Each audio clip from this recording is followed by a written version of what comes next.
안녕하세요, 한창 변호사입니다. 오늘 말씀드릴 내용은 이혼 소송 과연 정해진 것이 없을까입니다.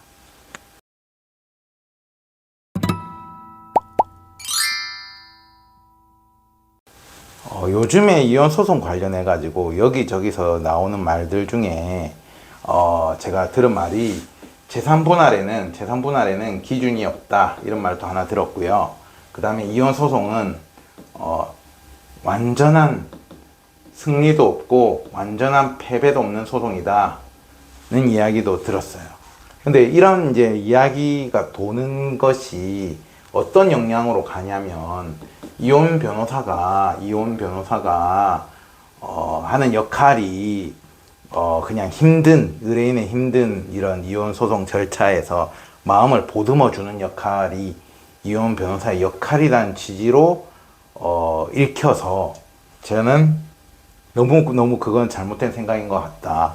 저희 견해는 그냥 저희 주관적인 생각입니다. 그래서 오늘 그 점에 대해서 말씀을 드리도록 하겠습니다. 일단은 재산 분할에는 기준이 없다는 말이 저는 명확한 기준이 있는 것 같은데 왜 나왔을까를 처음 생각해 봤어요. 이 말이 왜 나왔지? 그런데 재산 분할이 기준이 없다는 말이 나온 건 제 생각에는 이런 것 같아요. 재산 분할에 우리가 생각하는 기준 있잖아요. 뭐 혼인기간이라든지 뭐 누가 얼마의 돈을 벌었냐, 누가 뭐를 들고 왔냐, 어쨌냐 저쨌냐, 뭐 여러 가지 기준이 있잖아요. 사실 그걸 몰라서 재산 분할에 기준이 없다고 말을 하진 않았을 것인데, 왜 이런 말이 나왔을까 생각을 해보니까 똑같은 요인인데 그 사람이 볼 때는 똑같은 요인이란 말이에요. 혼인기간도 똑같이 10년이고 A도 10년, B도 10년이고 뭐 돈 벌어온 비율도 비슷하고 그 다음에 뭐도 비슷하고 다 요인이 비슷한데 B의 판결은 보면 여기는 기여도가 한 70%가 나와버렸고 A의 판결문을 보면 요거는 기여도가 50%가 나왔다는. 왜 이래 달라? 아마 왜 기준이 있다고 해가지고 다 맞춰서 넣었더니 어떤 판결은 50% 나오고 어떤 판결은 70% 나오고, 이게 기준이 없는 거 아니야 이거? 이게 아닐까요? 이 기준이 없다는 발언의 뜻은? 저는 뭐 그냥 그래 유추를 해봅니다. 그런데 실제로는요, 이걸 판단하는 사람 기준에는 이게 똑같은 요인이니까 왜 A는 50%예요, 왜 70%예요 라고 하지만은 제 눈에는 그렇게 안 보여요. 여기서 드러난 표면적인 기준들만 비슷해 보이는 것이지, 이 소송 과정에서 입증의 정도라고 할까요?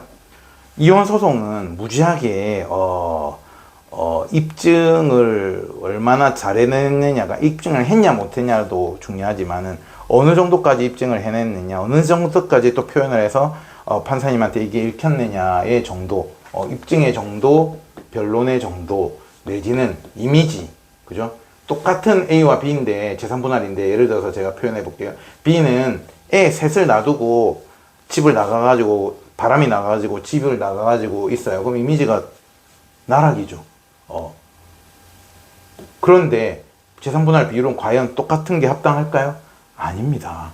그런 것들도 영향을 미쳐요. 법률적으로도 혼인 파탄의 원인에 대해서, 내지는 이혼 후에 공평타당함, 내지는 이혼 후에 남은 배우자의 생활, 내지는 자녀 양육에 대한 요인들이 재산분할 요인으로 들어갈 수가 있거든요.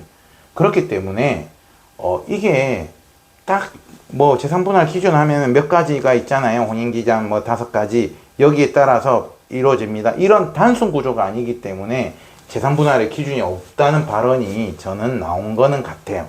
하지만은 실질은 다르다. 그러니까 내가 판사라면 이 정도 내리겠다는 기준점이 분명히 생기거든요. 그리고 거의 비슷하게 나와요. 네, 그렇기 때문에 저는 재산분할의 기준이 있다. 그리고 또 한 가지 말씀드리는 거는, 재산분할 사건마다 어떤 사건은 거의 50에서 45%에서 50% 구간에서 끝나는, 즉 예상되는 재산분할 범위의 스펙트럼이 좁은 사건도 있고요. 어떤 사건은 이 사건은 진짜로 뭐 소송 잘못 풀어나가 버리면 재산분할이 한 20%까지도 떨어져도 이상하지가 않고, 똑같은 사건이지만 소송을 잘 풀어버리면 50%까지도 충분히 나올 수 있다고 보이는 사건들도 있거든요. 아시겠죠? 그래서 사건의 특성과 단순한 기준점이 아니라는 것이지 재산분할에는 종합적인 요인이 감안되는 거기 때문에 분명한 기준이 있다고 보입니다. 그죠? 그렇기 때문에 이혼 변호사는 그냥 의뢰인의 마음을 달래주고 뭐 심리 상담사의 역할을 하는 게 이혼 변호사의 역할이 아니고, 이혼 소송에서 제대로 의뢰인이 재산분할 비율을 제대로 받을 수 있도록 입증의 노력, 변론의 노력, 전략의 노력을 해가지고 풀어나가는 게 이혼 전문 변호사다는 말씀을 드리는 거고, 또 이혼 소송에는 완전한 승리와 패배가 없지 않냐. 이 말은 또 왜 나왔냐면, 제가 유추해보건데, 민사소송에서는 뭐 대여금 100만 원을 빌려줬어요. 그럼 A는 대여금 100만 원 빌려줬다 주장하고, B는 난 빌린 사실 없다 주장해요. 그 판결은 어떻게 나오겠어? 50만 원이 나올 수가 없거든요.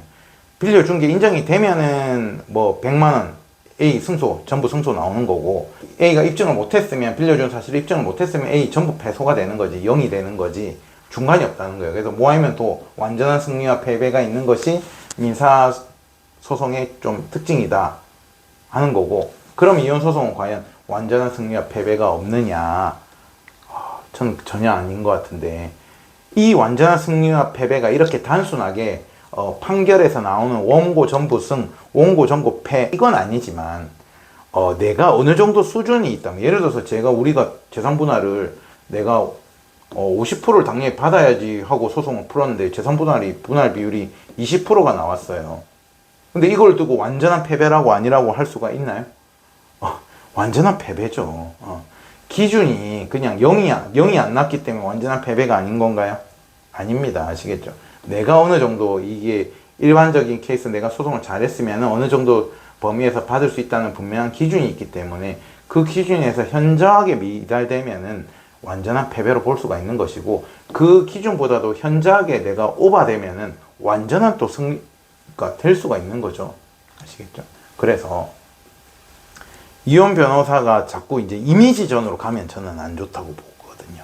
막 의뢰인의 마음을 해주고, 변호사는 이게 제가 업이다 보니까 의뢰인분들의 마음을 충분히 공감을 하고, 의뢰인들께서 어떻게 마음을 먹는 게 좋다, 그리고 건강한 이혼으로 가도록 조력을 해드린 건 맞지만, 그건 이혼 변호사의 부수적인 역할이에요.